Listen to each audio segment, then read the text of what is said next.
Հարգելի փոխնախագահներ, հարգելի գործընկերներ, նախարարը նշեց, որ հանձնաժողովը տվել է դրական եզրակացություն, բայց այդ եզրակացությունը տալուց առաջ մենք ունեցել ենք բովանդակային բավականին լուրջ քննարկում եւ ընդհուպ այն աստիճանի, որ մեր գործընկերներին մտահոգել էր, արդյոք սա նախընտրական քայլ է, թե ոչ։ Պատասխանը միարժեք եղել է ոչ։ Այս քայլին մենք քայլ առ քայլ մոտեցել ենք բանակի բարեփոխումների ամբողջ տրամաբանությունը իրականություն դարձնելու միջոցով, որը դրված էր կառավարության ծրագրի հիմքում։ Այսօրվա բանակի վիճակագրությունն էլ խոսում է այն մասին, որ սովորական չի այն տրամադրությունը, որ բանակը այնուամենայնիվ իր գրավչությունը բարձրացրել է։ Վիճակագրությունը խոսում է, որ խաղաղության մեր ձգտումները եւ խաղաղության հասնելու մեր նպատակները հասարակության կողմից միայն ստանում են դրական լիցքեր եւ սա այդ քայլերից մեկը պետքա դիտել, որովհետեւ այս պահին իրականացնել այն քայլը, որը նաև կառավարության ծրագրում է, ժամկետի կրճատում, դա նշանակում է մենք արդեն պատրաստ ենք։ Դրա հիմքում դրված են վերլուծություններ, թվաբանություն, ծառայության բովանդակության փոփոխություն, իսկ դա նշանակում է բանակը դիրքապահից անցնում է իրական բանակ, պաշտպանական բանակ ունենալու ընթացքի մեջ հայտնվելու ճանապարհին։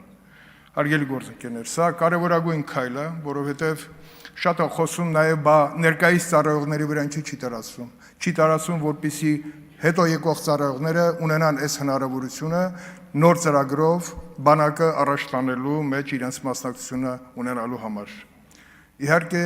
բոլոր այն փոփոխությունները, որոնք իրականացվել են այս տարիների ընթացքում, նաև սոցիալական բնույթի, նաև ծառայության որակի բարձրացման, այսօր էլ վիճակագրությունը խոսում է, որ կանոնակարգային, ոչ կանոնակարգային հարաբերությունները բանակում ոնց որ թե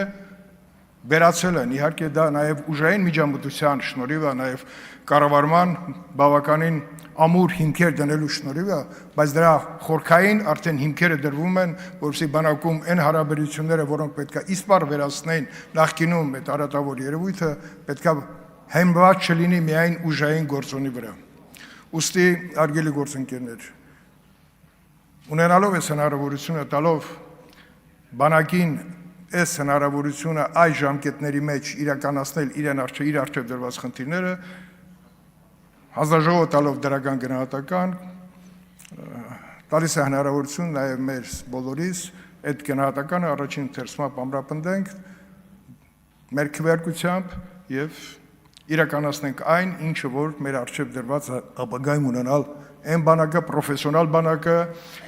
եւ այդ բանակի ստեղծման համար շատ կարեւոր է նաեւ զորակոչային բաղադրիչը, որտեղ շատ երկրներ, որոնք ունեն պրոֆեսիոնալ բանակ եւ հրաժարվել են զորակոչային այդ հնարավորությունից, իրենք այդ ռեսուրսը կորցնելով այնուամենայնիվ հիմա եկել են այն մտքին ու Գերմանիայի դաշնությունը, որ պետքա որոշակի մասնակից զորակոչ ունենալ, որպեսզի այդ ռեզերվը հետևից պատրաստման ունենա սահուն ընթացակարգ։